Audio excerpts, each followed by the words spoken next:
to Life in the Wings. I am joined by not only the most gorgeous musical theatre performer in all of performers, my bestie! My best friend. Okay, you can seem a little bit more happy to be here. Yay. Yay. No, he's excited, guys. I No, promise. I am very excited, I He's promise. excited to be here. I've been wanting to do this for a while, like since it started. It's been on your bucket list for life, right? Like, it's my life goal. Perfect, tick. So I don't need to ask your goals. I could pass away tomorrow and I'd be like... Oh, that's a compliment. Okay, so we're going to go straight into our quickfire questions. Let's do it. AKA the 16-bar cut. Oh. Cut. We don't like those. You don't experience many of them? Not for a while. Not for a while. Not for a while. Okay, so I think I know the answer to most of these, but maybe I'll be... You might be surprised. Yeah. Yep. Okay, so audition or self-tape? Audition. Ensemble or lead role? That's hard. I know, but I feel like I know your answer. I'm going to say right now, ensemble. Yeah, I knew that. You're like, you'd be happy with ensemble cover, Yeah, right? that's like dream for me. Yeah, I love, because I love to dance, darling. He loves to dance and do ballet and Dance, top. darling. Golden Age or contemporary show? Golden Age. Oh, really? Yep. Oh. Uh-huh.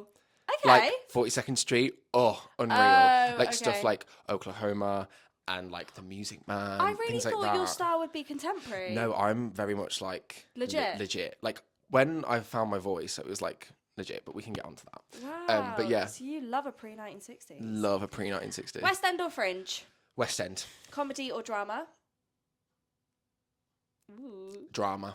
Yeah. 16 bars or a full song? Full song. Absolutely. Got to tell the whole story. We love the journey. We do. Original cast or Broadway? Wait, what does that mean? I don't know. Original cast or Broadway? I think I had an aneurysm when writing that question. What does that even mean? Original cast or Broadway? I don't know. You tell me, Charlotte, darling. I don't know why I wrote that. Maybe I meant like... Oh, I wasn't supposed to write Broadway. I know what I was supposed to write. Cast change. Yeah, I was supposed to write... I'm a really great podcast So host. good. I was supposed to write original cast or like a cast change. So do you want to originate a role or not, basically? That's what I meant. Well, do you want to ask me again? Would you like to originate a role or not? I would actually. Perfect. I'd love to originate a role. Skip past that. And then last but not least, it's just a fun one. A board game or like a console? Do we go back to the 90s with a board game or do we go to... I love a board game. Me too. I do. It's just, yeah. Yeah. It's just Pretty there, standard. you know? It's there. Perfect. Okay, so you are Charlie. I am Charlie. And Actually, it's Charles. That's my government name. That is... The fact that you call it a government name... Have you never kills heard me. that before? Not before you say it. Really? Because I know that your name is Charles, Okay. but I forget because you're Charlie, I am Charlie to everyone, right? Does anyone call you Charles? A select few people do. Oh, really? Like, I have a few friends who are like, oh, hello, Charles. And like, it's... That's given royalty. It is. You should know my middle name as well. What is your middle name? William. So it's Charles William Hale. That is. Wait, have I introduced you to this pod yet? I don't think so. Charles Hale, everyone. Hello. Charlie Hale. Charlie. Charles. I don't think I have. I think I just introduced you as my best friend. Yeah, you did. Guys, you don't need to know his name. All you need to know No. is that he's my best friend. Oh, don't. It'll be on the thumbnail, so it's okay. This is true. Yeah, this is Charlie Hale. And you are from... So you're from Birmingham. Grew up in Birmingham? Correcto. Born and bred. Born and bred. Which is why I feel like we had a connection because my family are also from Birmingham. Yes. And I was like, he's my guy. So for people that don't know, we know each other because we worked at the Book of Mormon, front of house. Yes, we did. Back in... 2024, we met. Yeah, it was actually only 2 years ago. That's crazy. When It's actually less than 2 years ago because I'm really good with dates. I started on the 29th of April, 2024. That's so specific. I know. So it's coming up to our 2-year anniversary of knowing each other. It is. That's crazy because I feel like I've known you a lifetime. It's weird, isn't it? Yeah. But it's like, you know, like you meet someone and you just know know. you're going to be friends with someone. Like we were in like the Delphant bar and you just went, ah, and I was like, we're going to be friends. Standard. Really standard, mate. Hilarious. So yeah, that's where we met. So as I said, you were born in Birmingham. Mm-hmm. How did you get into musical theatre? So long story short, I was 2 years old and I just couldn't sit still. So my mum put The Wizard of Oz on for me. And so Wizard of Oz is like my musical theatre awakening. And anything musical theatre, anything Wizard of Oz is like near and dear. So obviously, like when Wicked film came out. Oh my God, I bet you were like after the first, so I actually watched the first film in Aruba, and like I was not okay after that. Like I was crying for an hour after that film. Like I phoned my mum crying. How I phoned insane my is it, friend though? crying. It was like insane. to fast watch it for us, like musical theatre, like for us as a society. It was like a big deal. A moment, like a moment, because also people went to watch it that weren't necessarily into musical theatre as well. Yeah. So it was. Sorry, why is it giving me shivers?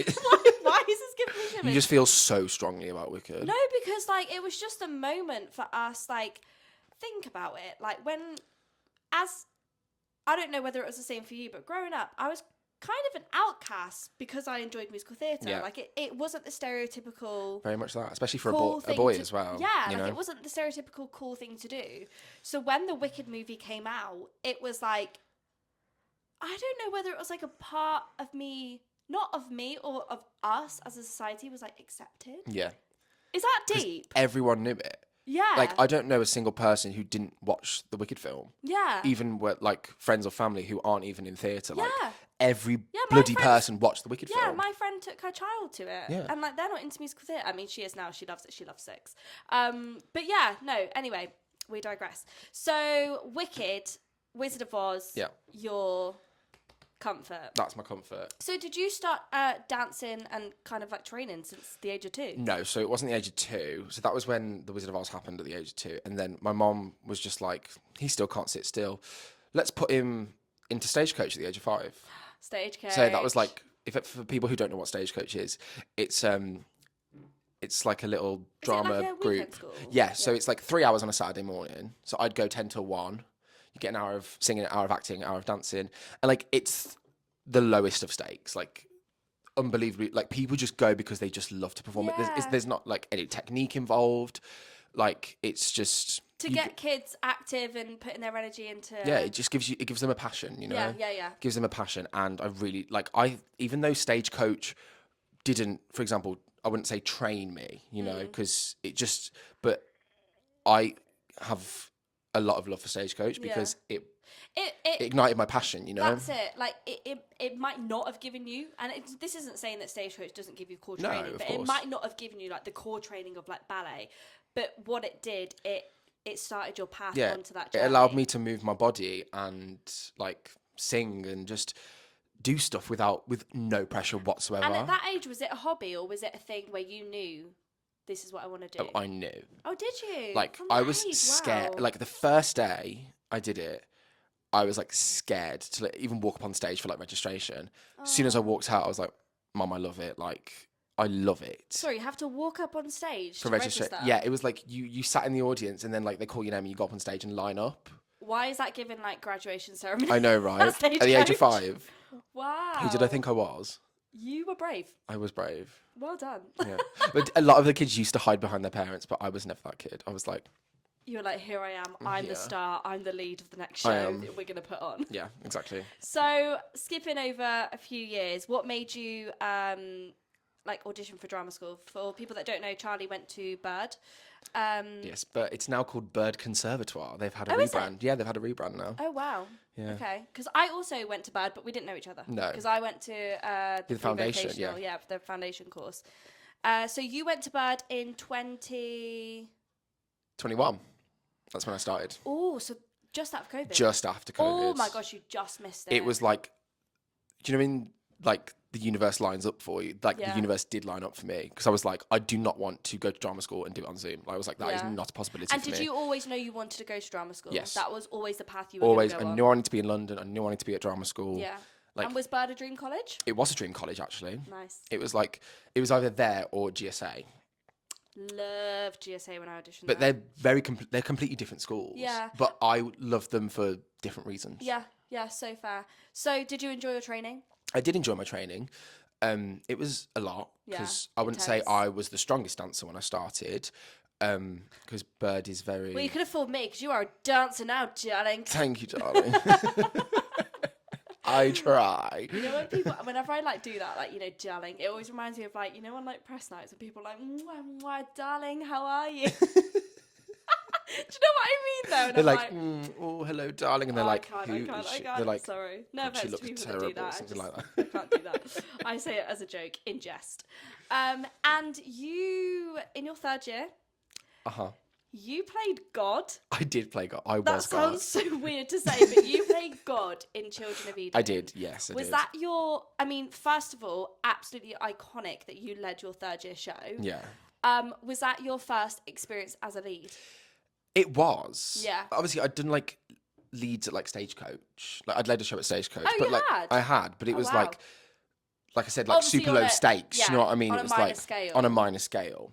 But like when it got to, because I went to a couple of like performing arts schools before I went to Birds. Oh yeah, sorry, I skipped. You also went to BOA. Yes. Which is it a sixth form? So it's a year 10 and 11 school and Yes. sixth form, but it's also a sister school of the Brit School. Obviously, Oh, is it? everyone knows what the Brit School is, but no one knows what BOA is. See, the reason I know BOA is because a lot of people that I've met who are from Birmingham have been to BOA or have Yeah. like gone to BOA. Yeah. Like it must be a very known thing in Birmingham. It is like it's people come from all over the West Midlands. So like people come from Wow. Derbyshire, people come from like to go to BOA. from Worcestershire, like people come from Oxfordshire to go to BOA. Is it great training then? Like I thought it was good for Yeah. for Oh, it must going in be. because I only went for year 10 and 11, and like it was really good because I got 7 hours of musical theatre a week alongside school. Insane.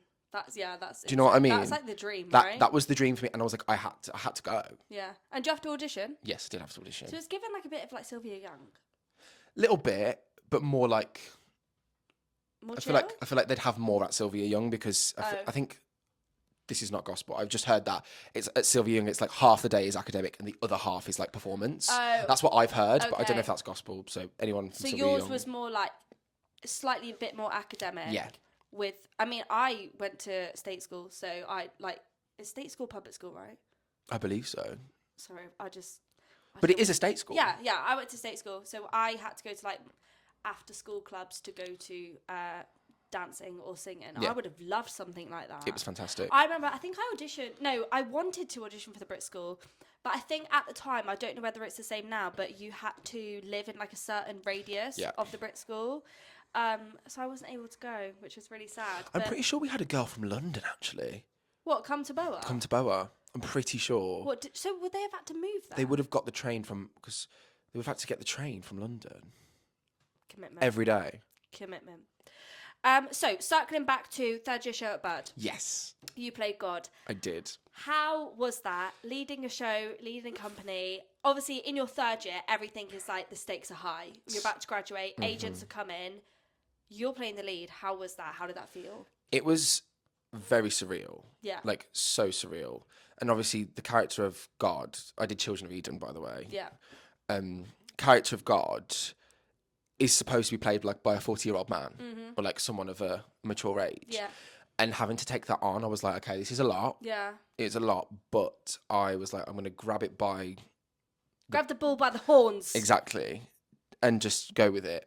And Was you so proud of yourself? I after? really was. I can't even imagine like such a big role and then after being like, I just did that. I didn't even want to be in it initially. Really? Because I wanted to be in company. Because we 'cause also you did do multiple company. shows. There's 6 shows because we have quite a few students at Burt College. But yeah, so I wanted to do company, which was the one after me. Yeah.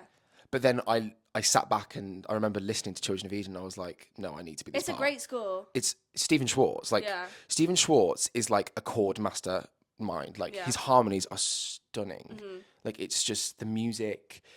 Oh, it just like sends Yeah. shivers through my body. Like Yeah. it's fantastic writing Yeah, from him. it's amazing. Yeah, So you had the best time. I had the best time. And I'm assuming, did you get an agent from that? Is that how you got with Yes. your agent now? Because So- you're still with the same agent, I am right? still with the same agent, Alistair Taylor. Love him. Yeah. He's gorgeous little boutique agent. You're always speaking such high words. Is that it? Like you always speak very highly of him. Yes, is what he's fantastic. But I actually didn't get interest from him from Children of Eden. Oh. I got it from like agent like reels that we send out. I'm pretty sure. Oh, no way. So he like offered me a meeting from that. Wow, amazing. So you graduated. You were with Alistair. Is that when you started your muggle job and working at POW. Yeah, so Prince of Wales, Book of yes. Mormon, we call it POW. So I actually started working full time at POW while still at drama school. You did. Yeah. And I remember thinking, you're a grafter, because I didn't do that. I like completely waited until I'd completely graduated and then get a job. But you were still training. I was still whilst training. Working. I mean, it's probably really bad, but I didn't go to class most of the time because I was just like, I need to get money. I need to be settled. I need to know what I'm doing. Because Charlie's very, if you don't mind me saying, you're very level-headed and you like to be organised. Mm-hmm. And do they call that Type A? Is that what that is? Type A? I've Have never you heard had that? never heard of so that. Apparently, correct me if I'm wrong, I believe a person is either Type A or Type B. And I think when you're Type A, you're organised. I'm there's so dead. lists. I'm so sorry. I thought you said Taipei, as in like the place, like the country. No. Are you like Type A, Type B? Yeah. Oh, have you okay. heard of that? Still no. Oh, I have. So I think you're Type A. I'm pretty sure we had a conversation about this Oh, did we? when I was here like a few weeks ago. I don't know. I think you're Type A because you're very organised. You're very like, I need structure. You need routine, which is great because this industry kind of doesn't provide that. No. So it's good to have that in your it's life. like good to create your own. Yeah. So you just feel some sense of normality, really. You know what I mean? Yeah. And you were at the Prince of Wales. How long were you there before? Because you booked your first job with Royal Caribbean as a production vocalist on Grandeur of the Seas. Yes, I did. So how long were you at POW before you booked that? So I was at PAL from April to August. Okay, so a couple months. And I booked it in the June.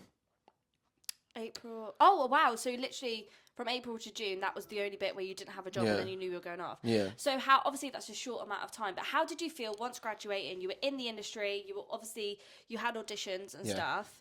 Did it feel good to be out? Were you like, God, this is weird. I don't have the guidance of my teachers now. Like, how was all that? Well, it was kind of okay because I did graduate with the job, so I didn't have like a fear of unknown. Obviously, because there was a crossover of graduating and working. Yeah, okay. because I left college in the mid-July, fine. and I got the job in the June. Period. You literally graduated with the job. Yeah, I was Unreal. very, very lucky to get to be able to do So that. you never had that feeling of like, what am I doing? Yeah. You never had that. No, I didn't have that, I'm happy which for was you. really nice. Thank you. So how was working on the ship? Ship is the ship, you know. You've done ships. I've also done Royal Caribbean lead Yes. vocalist on a different ship. Different But ships. You did 2 ships, didn't you? I did, yeah. I did one before COVID and one after. But similar experience, even though it's different shows. You seem to enjoy it though. I did enjoy it Yeah. a lot because waking up in a different country every day and calling that your job is just like the most unreal thing ever. Yeah, like saving money, not paying rent, being fed. Exactly. Like, Tax-free, darling. Tax-free. Tax-free. tax-free. Yeah. And was that a real moment for you that you were like, oh my God, this is my first job out of college. Yeah. This is the industry. I was like, I've made it. You know? I'm a star. I am the star of the world. God again. No, it was lovely because it was like, even though it wasn't a musical, which is what I would like to do most, I was just like, you know what, I can do this, and I'm clearly talented enough to be able to book these jobs. You know what I mean? Yeah, let's touch upon that because I think that's a really interesting conversation topic. I think when we're at college and when we're graduated, I don't know whether it's what we're taught or whether it's the way the industry is. We're always like musical. Yeah. Musical. I need to book a musical. I need to book West End. I need to book UK tour. When actually, I don't know about you, but I'm in a position now where I just want to book a job. Very that. Do you know what I mean? Very that. I feel like as long as I'm employed and I'm working, Happiness is king. yeah, like That's it's it. not all about musical theatre and No. West End and UK tour. Yeah. And I think that's a really important topic to have. Yeah. And I don't know whether it's because like a drama school thing or whether it's I think it might be. do you think that's where it comes from? I think it does because people forget that you train in musical theatre, but you train in all the disciplines separately. You only put them together in a musical theatre class or in your third year musical. So true. And so true. if you were to go and do a job that was just like jazz dancing, for example, you've trained in it for 3 years, so you're more than capable to do it. Yeah, that's and so people true. forget, like people think, oh, it's musical theatre. But you've actually trained in every single skill that that you can put together. You Because know what I mean? I know people that have like trained in musical theatre but gone into Matthew Bourne. Yeah.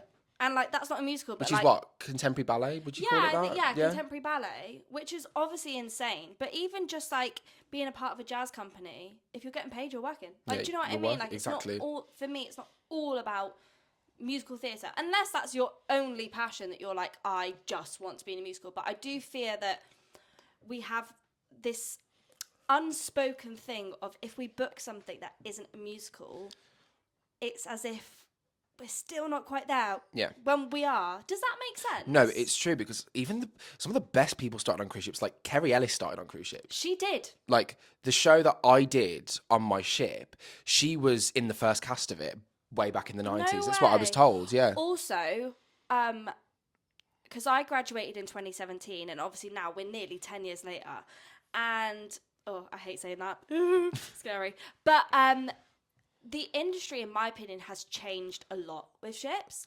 When I first graduated, it wasn't easy, but it was a lot easier to book a ship and to get in the room. Yeah. Nowadays, I remember, for instance, an open call with Royal Caribbean. Sorry, is this back in the day? This is back in the day. If I got there at 7 a.m, for the open call to start at 10, I'd be first in the queue. Yeah. Now, if you get there at 7 a.m, you're at the back of the queue. Yeah. Like, it's crazy. And to even, like, be seen by them now is, like, gold dust. It is gold dust. So to get a ship now is such... Like, it was back then. Yeah. But do you know what I'm trying to say? Like, it's just... I feel like it has changed over the years. Yeah. And people look at ships now very differently. Completely differently. Like, I remember when I first went to drama school... Even then, that was 2021, and ships were still kind of like, oh, you don't want to do ships. Like, there's a stigma around cruise ship performers that it's just like, oh, like even Simon Cowell says it. Like, oh, he's very cruise ship. Yeah, that's do you know what true, I mean? yes. And like, but why? People go on cruise ships expecting 5-star entertainment. So what if they're a cruise ship? They have musicals on cruise ships now. Do you know what I mean? Yeah, they have like full-on book shows. Full-on book shows. Yeah. And do you know what's actually funny? Because you were talking about auditions for the ship. I actually wasn't supposed to be in that audition. Oh, what? For the one that you did? For Royal Caribbean, yeah. What? Talk to me. My agent said, there's an audition for vocalists for Royal. It's full at the minute, but I'm going to see if they can squeeze you in. And I was like, okay. I was like, because I didn't initially want to do production vocalist because I'd like to act because I'm a musical theatre actor. Yeah. He was like, you know what, I've got you in. Like I begged for them to see you because he said it would like be good for them to see you because you want to be seen for musicals as well. Fabulous agent. Yes. And so I just went off the whim. It was an open call, but they squeezed me in. My agent got me in. And yeah, the rest is history. So I actually wasn't even meant to be there. It just shows, though, how, like, things work out for a reason, right? So you came back off the ship, and you came back off in... Was it last year? June of 2025. Wow. Oh, my gosh. You've not even been back a year. No. This world is crazy. I feel like you've been back for years. No, I've been back less than a year. So so from coming back off the ship and like with auditions and stuff, how have you found it? Have you ever found it like hard? I wouldn't say hard because... You enjoy your life outside of it as well, I do enjoy my life outside of it. But I'd say it's a bit like Groundhog Day. It's relentless. You know, it's relentless. It's the same SHIT, different day. Do you know what I mean? Yeah. So, like, you go to an audition, you get so far, you don't get the job, back to square one. Yeah. Then you work at POW. Do you know what I mean? Yeah. It's very That brings me on to something, actually, because if you don't mind me saying, I remember you were in for Charlie and the Chocolate Factory. I was. And remind me where that was going to be. It was Monaco in France. Yes, that was it. It was like a short, like, Christmas run, I believe. Yeah. And you were in the finals for it. I did get to the finals for that. And, which is unreal, by the way. Thank you. And you waited for weeks. I did. Maybe more than weeks. I think it was just under 5 weeks I waited. Which is something as well that I'd like to talk about because I think potentially there could be a perception of like you get into the finals and like a week later you find out, which I don't know whether most of the time or sometimes you don't wait that long and it's either a yes or no. But I remember you waiting. I was waiting for that job. How was that? Because as performers, I know what we're like with like refreshing our emails and stuff. How did you find that? Was that long? It was long. like genuinely what like it was long, but you just have to put it to the back of your mind to get on because Yeah. there It's was tough though, isn't it? It's really tough because it becomes your life because you start like. I'd be like, loads of performers do this, and I've spoke to people about this. Yeah. Like, as soon as you get that audition through, you're like, you start planning your life as if you booked the job. No, isn't that so true? I feel like that really does remind me of Hannah Lowther because I'm sure she says that on her pod. Like Yeah. I even think I remember with Legally Blonde. Like, didn't she get like pink nails and stuff, or she even had an Yeah. audition? I don't know, but it's a part of living in the Delulu. It is. But But that's showbiz. That's the glitz and glam. That's showbiz, Do you know what I mean? right? Like, why should we not? Like, my agent will send me through an audition. It's hope. Yeah, it is hope. I'll get an audition through and I'll be like, okay, that's my audition outfit. And be like, that's my first day outfit. Oh, there's my Instagram post. I've Yeah. written my message Yeah, already you in my do. head. Like, You you pitch- start to visualize this world. Is that part of manifesting? Maybe I believe so. because you but- picture it, and I guess it's a touch of self-belief as It well. is a touch of self-belief because you know that it could possibly happen. Yeah. Because you've already got your foot in the door. Yeah. You just have to put the work in and get the job. So I'm guessing when you were waiting, you were like, I'm so close to this. Yeah. And like, just for like 5 weeks, you have to, again, like you said, Have put to it in the back suck of it your up. mind. You just have to suck it up and just get on with it. Yeah, but anyway, so after that, you booked Come From Away. I did. Shall we talk about it? Let's talk about Come From Away. Let's talk about it. So, you actually have quite a Oh, I've got a story. I have a story for Come From Away. because you were originally in for Come From Away in 2025 November.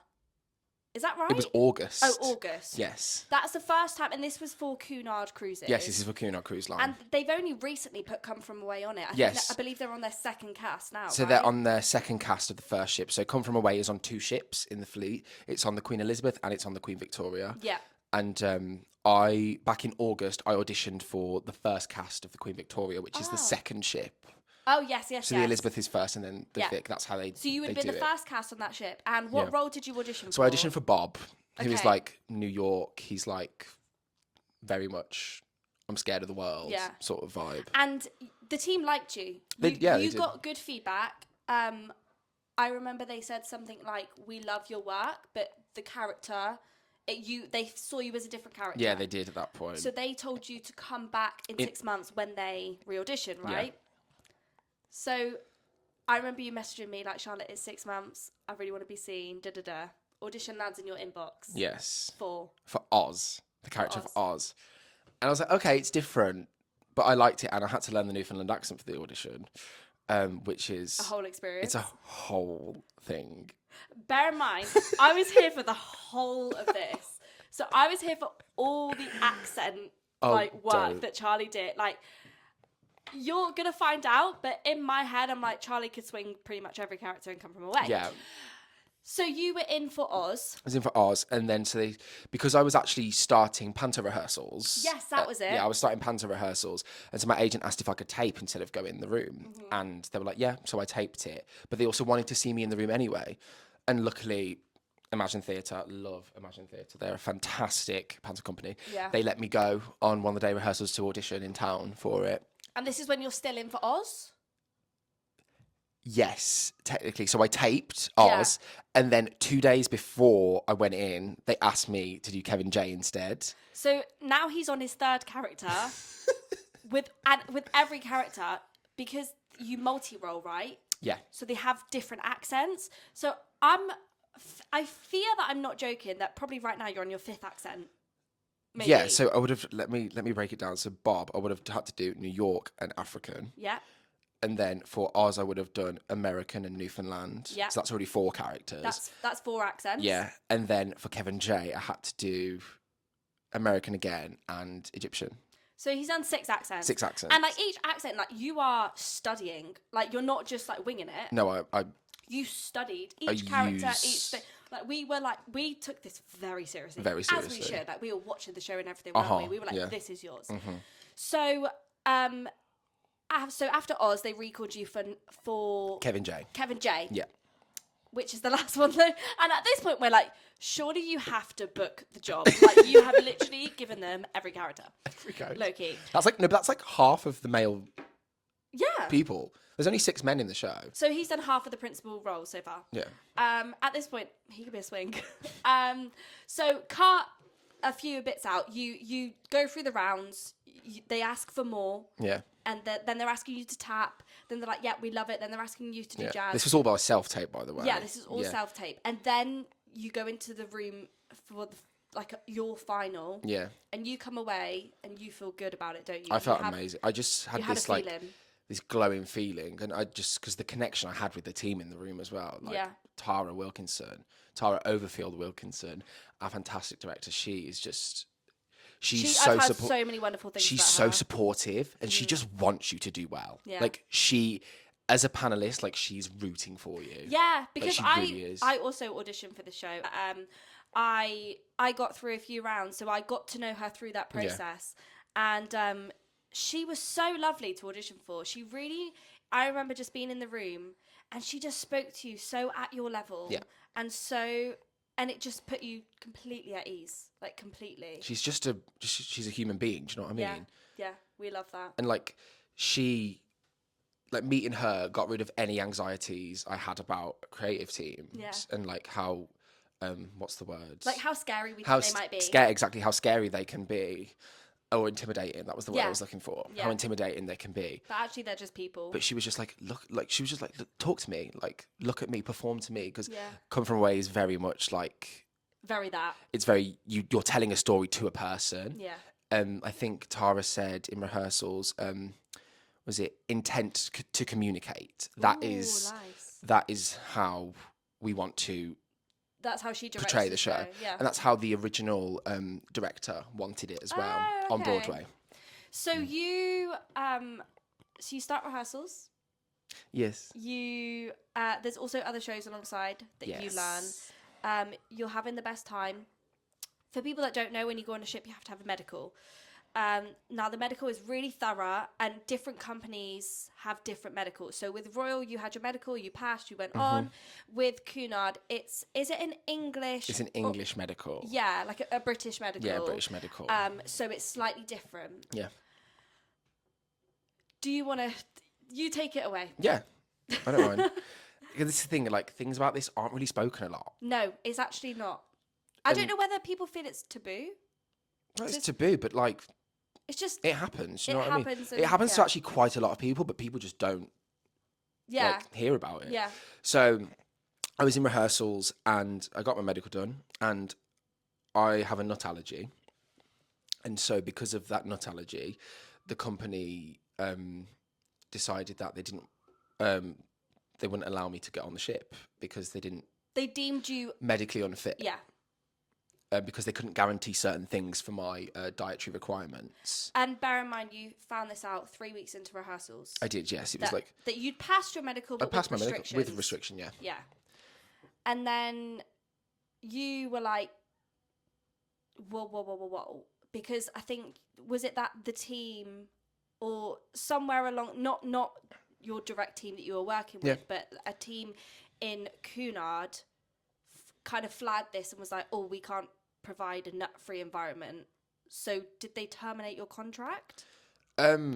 Basically, yeah, they did. Yeah. But me and people in the office, we were just finding so many ways to get me on the ship. Because also, to be like super clear, your nut allergy is a peanut allergy. Yeah. So very different to another nut allergy where it's like airborne and stuff like that. Yeah. You, for your life, you don't need a nut-free environment. No.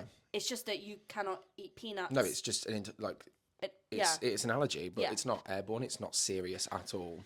So 3 weeks into rehearsal, obviously you're rehearsing, you get this like news, and you appeal it. Yeah. And you basically are like, no, I don't need a nut-free environment. This is my medical with my. I've never had to, trigger warning. I've never had to inject myself with your EpiPen. And I guess in a way that they accept your appeal to fight your case. Yeah. Meanwhile, you're still rehearsing. So you are now, at this point, you're continuing rehearsing. You actually get to the end of rehearsals. I get to the end of rehearsals. You've done Come From Away. You've done all of the shows. And it gets to the point where you guys and your cast are ready to go on board. Sorry, I feel like I'm telling the story. No, I you don't are, want, but I don't. No, you tell it. You tell it. It's your story. yeah. It's not mine. So gets right to the end of rehearsals, and I'm about to get on board, and I still don't have an answer. And it's just because there's different appeal processes for different things, you know. And unfortunately, a couple of weeks later, they turned around and said, unfortunately, with careful consideration, we're not going to allow you to get on the ship, which was hard because I'd put in so much work doing Come From Away and the other shows that came with it as well. But it happens. Yeah, and so your cast went on the ship. To your knowledge, you could be joining them. You might not. It was kind of for a while. You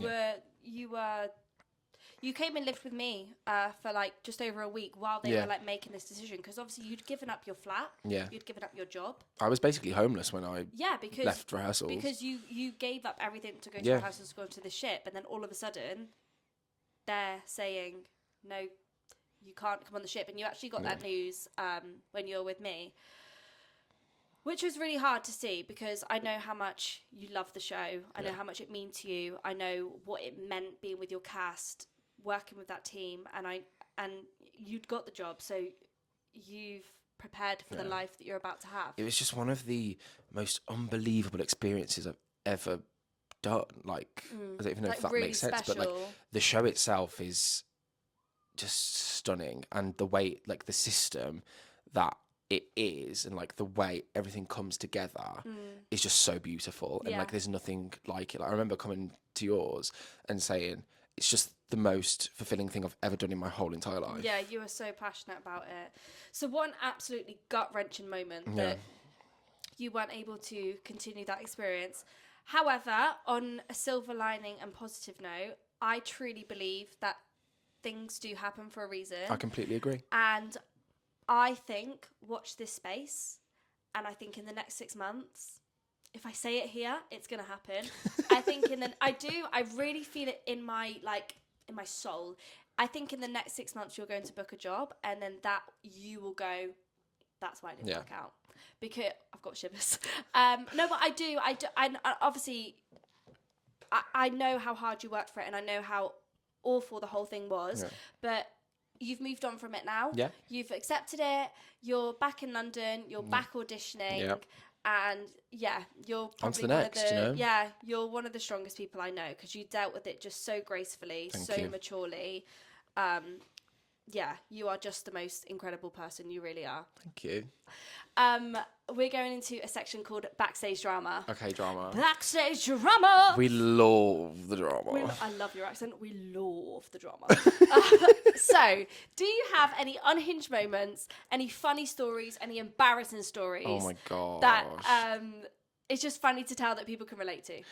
This is funny, and I actually have this on record on a camcorder. On a camcorder, retro. That's how old this story is. Okay. So, quick little story. I did The Music Man when I was 6 years old at Stagecoach. Okay. And at the end of the show, all the little uns, we're all in a line, and we're supposed to move back, and I just don't, and the curtain closed behind me. Oh my god, I've seen this video! And I'm just there like... Literally, everyone's in a line, and everyone moves back and like waving, and Charlie's just like standing there, and the curtain hits you, and then you have this moment of like, oh my god, what am I supposed to do? Oh, get behind the curtain. And then I start running through the middle of the curtain. Everyone in the audience is laughing. It was the funniest thing ever. It is really. And I love that your funny story isn't like you of an adult. It's literally you, like little 6-year-old, like queen taking centre stage, and then the curtain like takes you out. I didn't even realise it was going on. I just forgot to move back. So you weren't even trying to take your moment. No. Just organically forgot. Happens. Just organic. Hilarious. The spotlight finds me. The spotlight just finds me, darling. If you could gender swap a role in the industry, in a show, what would you love to play?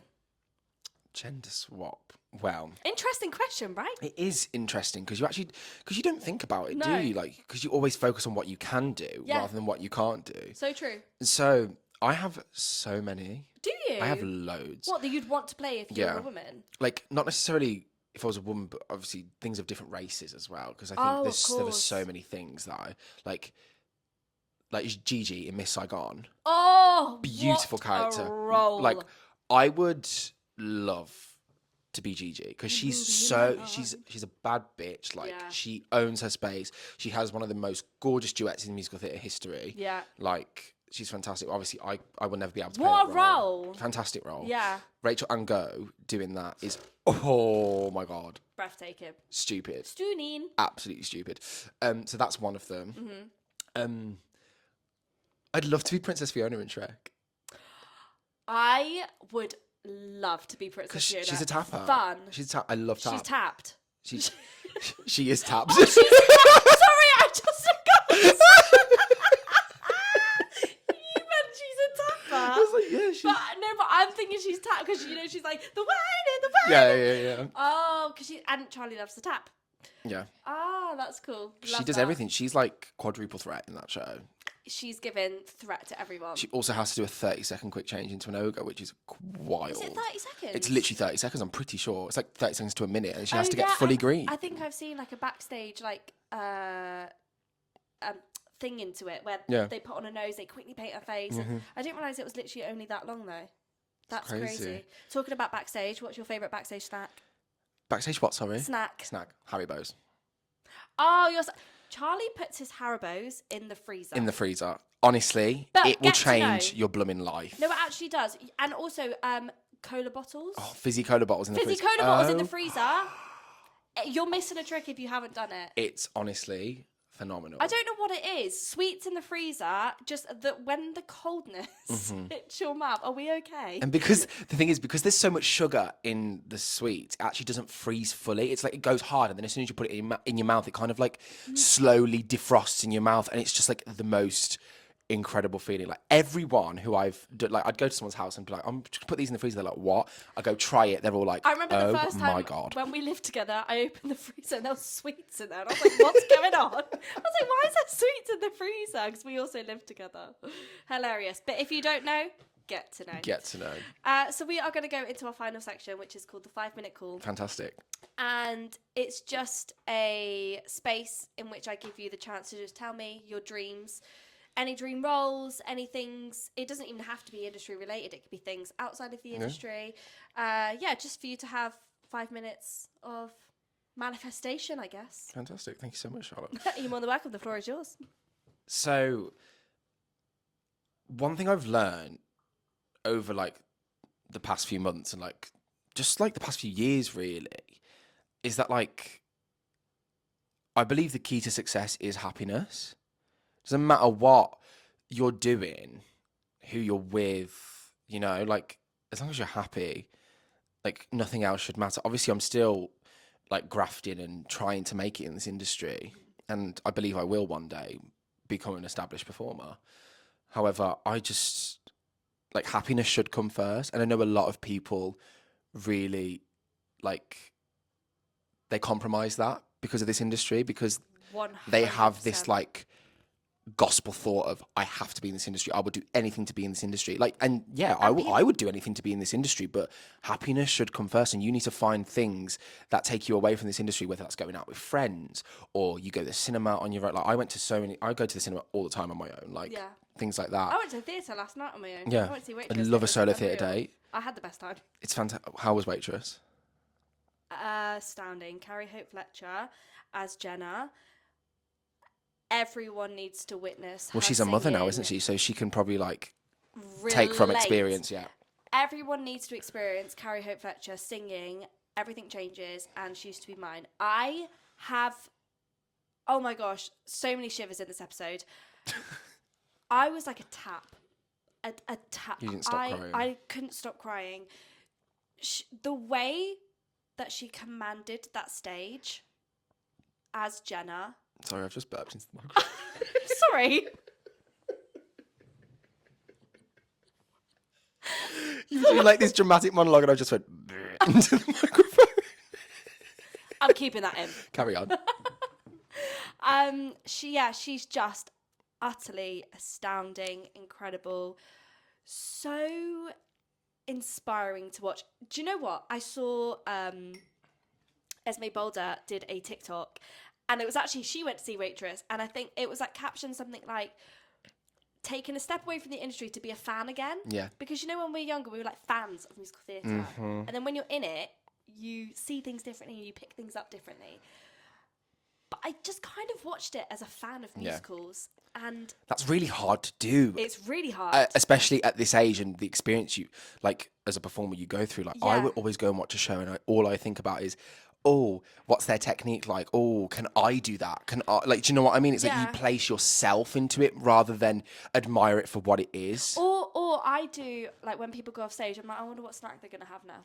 Like, do you know what or I like mean? I like the tech. Like I'll look at like, lights and like look at the go-go's moving at the side of the stage, and I'm just and like I remember when I went to watch The Great Gatsby in London. Yeah, the Coliseum. At the Coliseum, and I was just waiting for Jamie Moscato to fall in the swimming pool. Spoiler, if you haven't seen.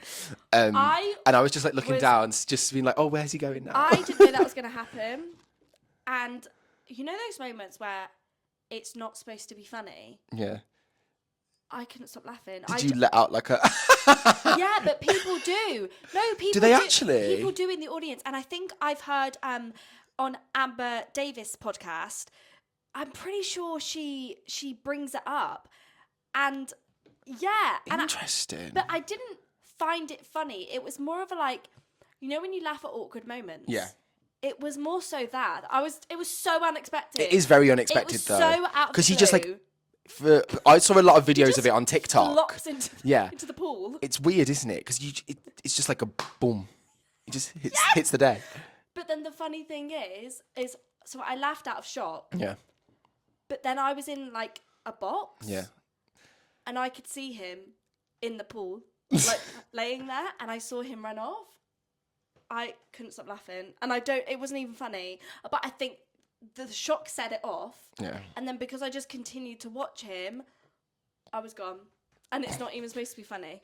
Anyway, not laughing in a bad way. Just no, like, it's just like I have a friend, and like when she's like nervous, she'll just crease. She'll just absolutely let rip. I am that friend. The podcast hasn't come out yet. I don't know when it will come out, but I had someone on the pod, and they told me something, but it was so West. What they told me, it was so out of the blue, and it was shocking, and it was bad, but I laughed because I was like, sorry, that's not funny. How did they take it? No, they laughed too. Oh, they laughed too. Yeah, okay, because good. it was the way that she said it as well. It just came out of nowhere, and I was like, I was not expecting that. So when people say like nonchalant things, and they're like, "Oh, this," like it'd be like, "Oh," blah, blah, blah, and you're like, "What did you just say?" Like, it was like so nonchalant, and I was like, "Whoa, I was not expecting that." But to just go quickly back to Waitress, honestly, Carrie Hope Fletcher transported me to another universe that I could just see her, like, as you said, like she's got a child now. Yeah. I could just see it all, and it was just, if you get a chance to go, if anyone gets a chance to go to Waitress, it's just a really beautiful show as well. So go. So we are on to our final question, which is actually a listener question. Thank you so much for your questions, guys. Oh, a listener question. If you do have any questions also, because I don't think I've ever mentioned this, but I do get questions in my inbox, at Life in the Wings podcast on Instagram, slide into their DMs, which is my DMs, and slide into my DMs like I'm on a dating show. And ask any questions there, and maybe they'll be brought up on the pod. But the question for this week is, I feel like we actually know this now. What is the first musical that made you fall in love with musical theatre? The Wizard of Oz. And was that the first musical that you saw live? No, it wasn't the first musical I saw live, but it was my first West End musical. Wow. So it was Andrew Lloyd Webber's version of The Wizard of Oz that they did at London Palladium in 2011, I believe, with Danielle Hope, because she won Over the Rainbow. Oh my gosh, yes. And with Hannah Waddingham as the witch. Oh my God. Incredible. She Queen. is fantastic. I want to work with her one day. Like she's one of those people that I'm like, I want to work with Hannah Waddingham one day because she. That's so funny. Someone who was on the podcast previously, they had Hannah Waddingham as their Secret Santa. As in, like, you know when, like, in West End Secret Santas, they bring someone in to play Santa? Oh, do they? Yeah. So I didn't know that. I don't know whether it's all, but I know some shows do that, and Hannah Waddingham was their Santa. That's fantastic. But yeah, she's one person I'm like, I really want to work with her because she's talented. She is a queen. Like, her acting ability and singing ability is just unbelievable. It's out of this world. And she's just genuinely a nice person. Yeah. You can just tell, like, from watching her do shows. Like, I watched her Christmas special a few years ago. Like, she's phenomenal. Yeah, phenomenal vibes. Yeah. So Wizard of Oz has a Wizard of Oz, place in your heart. special place in my heart, yeah. Love it. Thank you so much for coming on to No, the podcast. thank you. Thank you! No, you. honestly, we're acting as if we're not going to have a day together today. We're No, I literally know, going to yeah. have the cutest little day. It's also Easter Sunday. Oh my God, I forgot. It's Easter Sunday. And I I don't know why, but I forget that things don't- happen. I don't really celebrate Easter, if I'm honest. I don't have a chocolate Easter egg. I want to get a Biscoff egg. He wants to I need a Biscoff get egg. it tomorrow. They'll be half price. Sometimes they take them off the shelves, though. Oh, do they? Yeah, And sometimes they put them do. where? Yeah, and just throw them away. No, dead ass. Yeah, Oh my God. it's crazy. Like, you go to Sainsbury's and they have like 100 stacked up, and then Easter Monday, they're all gone because they've just been thrown away. Oh my God, that's such a waste. It's such a waste. We digress. Again, I swear in every podcast I'm like, we digress.